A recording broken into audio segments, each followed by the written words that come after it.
I was at my son's basketball game on Sunday, and a UAW worker from the Chrysler plant in Belvedere came up to me and said, "This is going to get me $4,000 in my paycheck."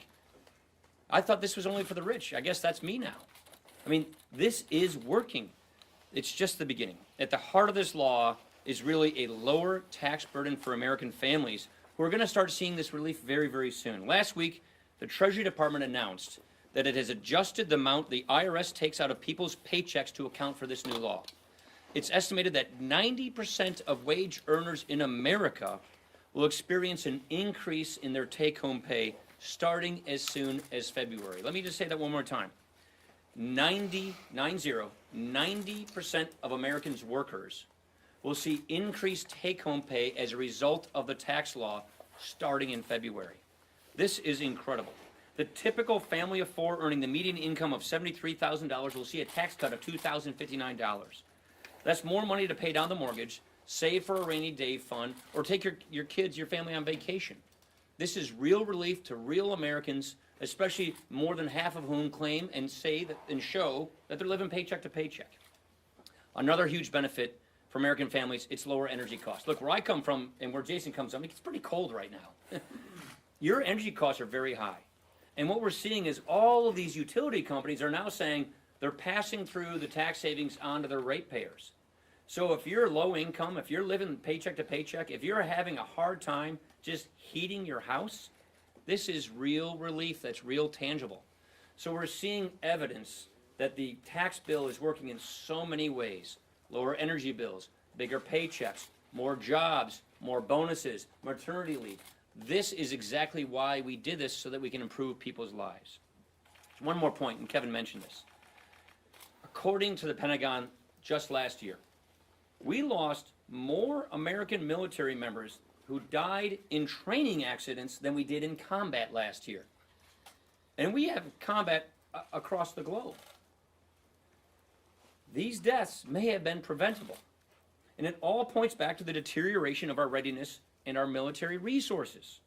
Funding for modernizing the Army has been cut in half in just the past 8 years.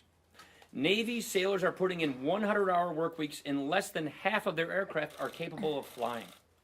The number of fatal accidents or those resulting in the loss of aircraft for the Marines has doubled over the last decade. We have to reverse this trend. We have to stop putting these lives at risk, and we have to fix our national security. And that's why it's baffling to me that Democrats would be willing to block funding for our military over unrelated issues. I used to think that the Democrats thought the S-chip bill was bipartisan, that children's health insurance is a bipartisan bill. This was written by Republicans and Democrats. We've passed this extension twice this year. We're going to be bringing it to the floor again this week because real deadlines are occurring this Friday. And the real deadlines that occur this Friday are our men and women in uniform and children's health insurance in many states that will run out of money. And so that is why it is as unconscionable to me that they would block funding for our military or cut off funding for these states that really will lose their funding for CHIP by playing these political games and tying them to unrelated issues. Questions? Could you just give us a general timeline for how you see the immigration debate playing out? Obviously, what we've done this week before the spending deadline, but do you see March as the deadline, or is that now? Look, I think that's the deadline we're all operating on the March, was it March 5th, I think? But look, these are talks that are occurring in earnest. We want to fix DACA. We want to fix DACA in a balanced way so that we don't have the same problem down the road. That's just pure common sense. That means a DACA solution that involves the security measures that make sure that we don't have another DACA problem down the road. That's purely common sense. The majority of Americans see it that way. And so it's perfectly reasonable that we address this in a more comprehensive way.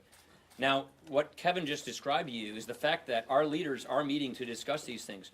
Good faith negotiations are underway, and to push that aside and try and jeopardize funding for things like S-chip in our military, to me, makes no sense. Barbara Perry, you never ever ask a question at these things. Do you not have one? I always look for you. All right. Manu. Mr. Speaker, yesterday Steve Bannon angered both Republicans and Democrats alike on the House Intelligence Committee after the White House invoked executive privilege, said that he should not answer questions during the transition and his time at the White House. Is it appropriate in your view for the White House to invoke executive Oh. privilege and deny Steve I'm Bannon not the familiar ability with to answer exactly what happened questions? yesterday. I've been a little busy with some other tasks, but there has always been a tension on executive privilege between the legislative branch and the executive branch. This goes back to every administration. Obama exercised executive privilege. Bush did. Clinton did.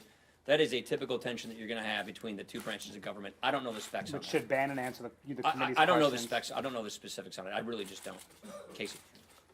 Do you have enough Republican votes to keep the government open this week? And can you look at a dreamer in the eye and promise them that you will put a standalone bill to help them, regardless of what else is included, Look, on the floor of the House? Look, we've been very clear. We want to see a DACA solution. But a DACA solution has got to be a balanced solution. A DACA solution has to be a solution that also not just treats the symptom, which DACA is, but the root cause of the problem in the first place. I feel that it makes no sense for Democrats to try and bring us to a shutdown, to try and cut off CHIP funding for the states that are running out of money, like Minnesota and Washington and Kentucky and other states. So I think cool heads hopefully will prevail on this thing. Do you have Andy, the Republican votes? we haven't even whipped it yet. Andy. Do you agree with Scott Walker that last night's results in this special election in Wisconsin were a wake-up call for Republicans? And is it evidence that a potential wave election is coming in November? Well, I know Sheila Hartzell very, very well. I know this district fairly well. It's not my district. It's over in western Wisconsin. But typically we've held this seat, and we lost this seat last night. So, yeah, I think we should pay attention to it. Last question. Last month, leadership said that you just needed a few more weeks to negotiate a caps deal and a DACA deal. Are you confident that all you need this time Yeah, I is feel, 4 more look, weeks? I think the caps deal is very, very close, and I think the Democrats are holding out on the caps deal because, excuse me, of these DACA negotiations.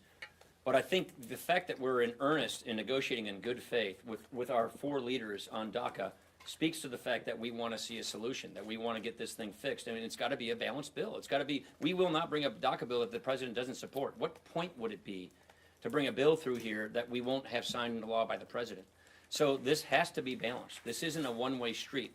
This has got to be balanced. It's got to be bipartisan, and the president has to support this for this to occur. And the president is being completely rational in that you want to fix DACA, but you also want to address the root cause problems so that we don't have a DACA problem in the future. I also think that the caps deal is in our interest. I think that it should be done and can be done. But for people to hold up funding for our military over these unrelated issues and for deadlines that don't even exist this Friday, that makes no sense to me. The federal government has many responsibilities, but its first, foremost, primary responsibility is to provide for the common defense. And when you see a situation where more men and women in our military are dying in training accidents than they are in combat, it's a serious situation. And to block funding for our military with a Friday deadline over unrelated issues just makes